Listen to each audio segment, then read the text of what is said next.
Hi friends, இன்னைக்கு morning பிரேக்ஃபாஸ்ட்டுக்கு புதினா சட்னி இட்லி செய்ய போகிறோம். புதினா சட்னிக்கு பருப்பு போட்டு உளுத்தம் பருப்பு இந்த மெஷர்மெண்ட்டு போதும். இது பொன்னிறமாக வறுத்துருங்க.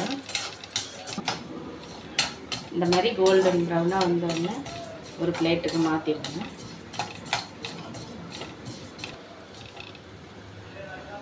இதே பிளேட்டில் எடுத்து வச்சுக்கலாம்.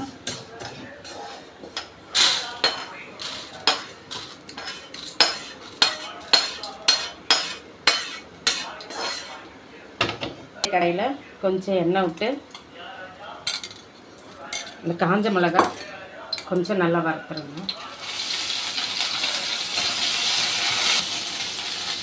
காஞ்ச மிளகாய் ஒரு 10லேருந்து 15க்குள்ளே எடுத்துக்கோங்க. உங்களுக்கு காரத்துக்கு திட்டமாக பார்த்து எடுத்துக்கோங்க.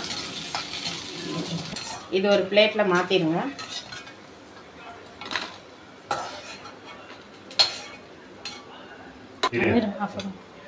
கொஞ்சம் ஆயில் விட்டு இதை நல்லா அலசி வச்சுக்கோங்க. அலசி வச்சு போட்டு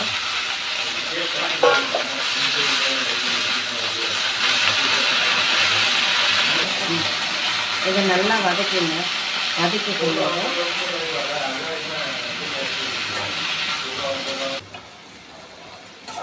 புதினா நல்லா வதங்கினதுக்கப்புறம் நெல்லிக்காய் சைஸ்க்கு கொஞ்சம் புளி எடுத்து அதோட போட்டு நல்லா வதக்கிடுங்க. இதோட கல் உப்பு போட்டுக்கணும். அரை முடி தேங்காய் எடுத்துருக்கோம். நீங்கள் உங்களுக்கு தேவையான அளவு நீங்கள் எடுத்துக்கோங்க.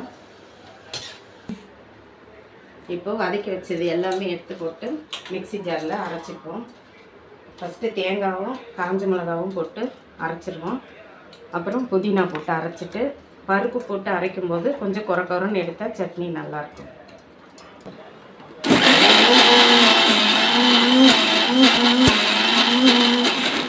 நம்ம அரைச்சதை ஒரு பாத்திரத்தில் மாற்றி அதை தாளிப்பு போட்டு இறக்கிடலாம். இப்போ தாளிப்புக்கு எண்ணெய் ஊற்றிக்கலாம். ஒரு 4 ஸ்பூன் ஊற்றிக்கோங்க.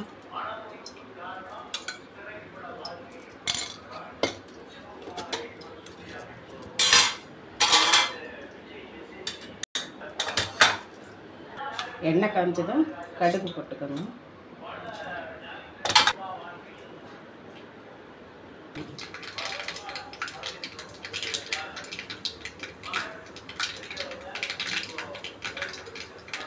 வெங்காயம் போட்டுடலாம். கருவேப்பிலை போட்டுடலாம். காஞ்ச மிளகாய் ஒரு 4-5 போட்டுடலாம்.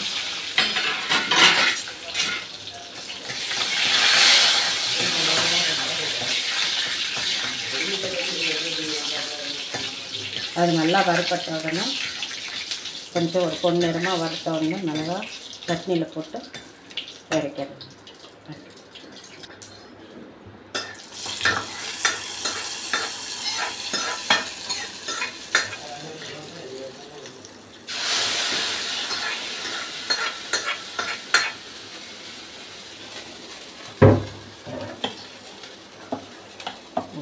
சட்னி ரெடி. இட்லி ரெடி. வாங்கி சாப்பிடலாம்.